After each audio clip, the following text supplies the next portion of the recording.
Hello, and welcome to the Book Doctor's YouTube channel. This is Arielle Eckstut. And this is David Henry Sterry.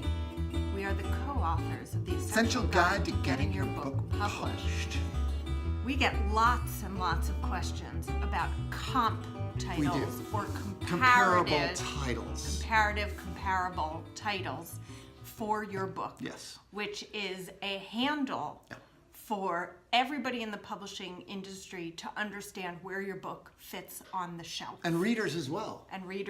From bookstores to editors to agents to everybody who's in the book business.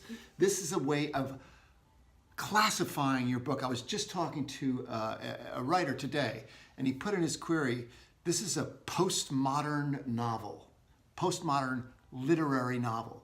Right. Well, that's just going to scare away a lot of people. It just will. Whereas if you compare yourself to, let's say, a really popular book that sold a lot of copies, All the Light They Bring, is that what it's called? All the Light They Cannot See. Cannot See. Like, that actually is a literary postmodern novel. But you wouldn't say that if you were trying to woo somebody who just wants to sell 1 million books.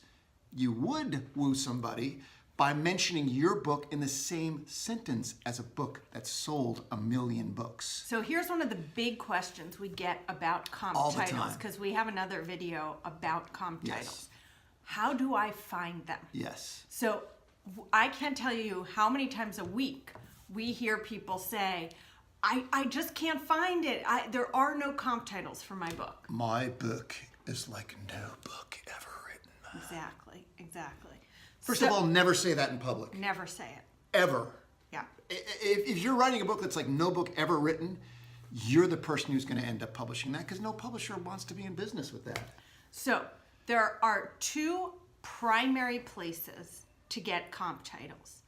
One is the library, and one is your local independent bookseller. Yes.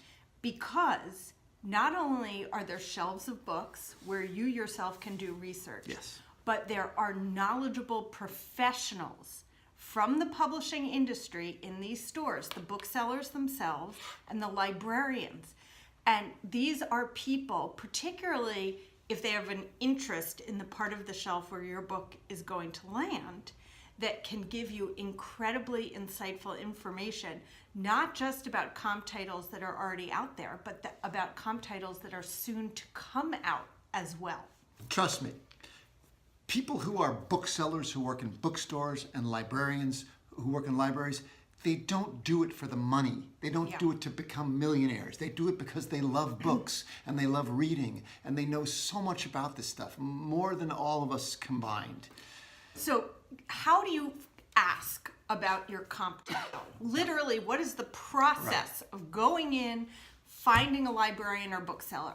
So the very first thing is you have to have read tons of books in the category in which your book is going to live. So let's say you've written a memoir. If you have not read 50 memoirs, you're not even ready. You're not ready to do a whole bunch of stuff. But write a memoir. Write a memoir. They're not ready to do that at all. And we get these all the time at Pitchapaloozas. The person's writing a memoir, they say. And we say, well, what memoirs do you like? What's your favorite memoir? Oh, I've never actually read a memoir. I don't really like them. I don't like them. Yeah. I don't like to read, in fact. Okay, so reading is essential. Yes. That's number one. Yes. To even know what's out there, so you have some idea. At least you can say, well, my book is nothing like this book, but it is about the same subject. Or my book isn't in any way about the same subject, but it has this similarity because the voice, it's written in first person in present tense or whatever. Or my book, the readers who read this memoir are going to read my memoir. And it's different in this way, that way, and the other way. So that's going to give someone something to sink their teeth into so that they can help you find other books that might be similar to your book. So that's also where your pitch comes in. Yeah.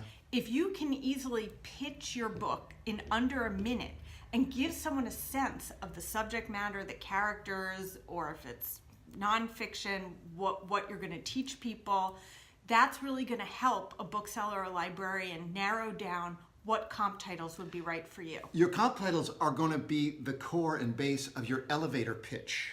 Yes. I'm writing a book right now, and I don't know if this is the right elevator pitch or this is what I'm using at the moment. It's Game of Thrones meets The Wire in the Tenderloin.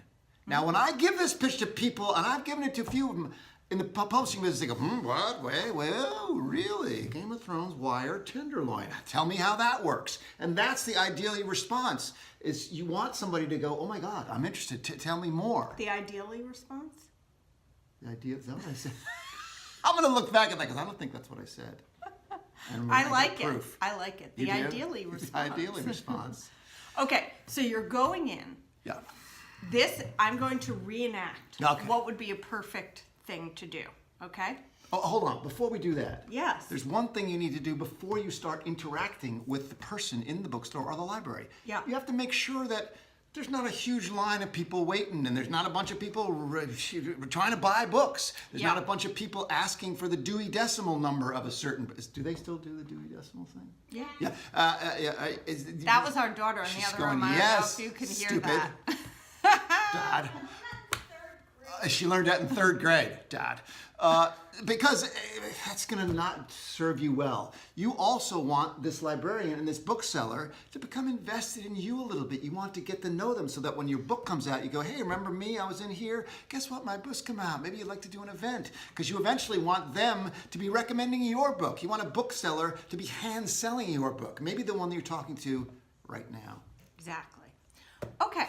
So let's say you are writing a middle grade novel that takes place in Arkansas, and it is about kids who are struggling that are, why, did I say middle grade? I think so. Okay, I meant to say YA. Oh my God. Yeah, I'm going to completely start lost over. now. I'm so sorry. YA This is novel why you practice. about kids struggling in Arkansas, okay? So you go in and you say to the librarian, I've read a lot of YA literature, and for me, this novel harkens back to The Outsiders, which took place in Oklahoma and was about kids struggling, same age group or what have you.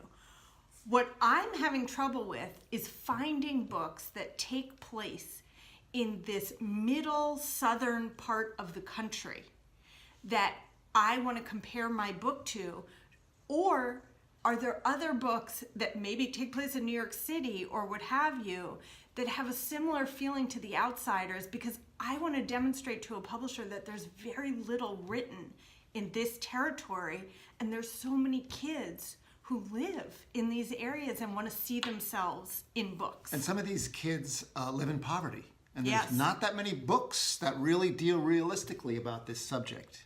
Yes, so if you could help me figure out what are contemporary books published in the last 5 years that either deal with this part of the geography or about kids struggling with poverty, that would be really helpful. Yes. Now, if you go into a bookstore and you do this, you have to do one thing. Buy a book. Buy a book. You gotta buy a book. Which should not be such a terrible thing to do. Hopefully you're gonna buy a book that the person says, this is a great Here's comp the book title you must for you. read. Why Exactly. don't you read it and see if it is? Yes, exactly. So it's gonna help your reading list as well. And while you're there in the bookstore, go to the section. Go to the YA section. Look at all the books in the YA section. And take them off the shelf, look at them, feel them, and look at the cover. Like, ooh, there's a cover. I'd like to be published by these people, maybe. And you write down in your empty book, you write down the title, or you take a screenshot, whatever, and you look in the acknowledgement section. I'd like to thank my agent, Joe Blow, the Joe Blow Agency. There you go. I'd like to thank my editor, Martin Hetzenpfeffer. You write that name down. So now you're getting people that you may submit your book to at one point. Once you have done that and started cutting a nice list, then it's okay to go home and go to an online bookseller. And many online booksellers, let's say you go to The Outsider.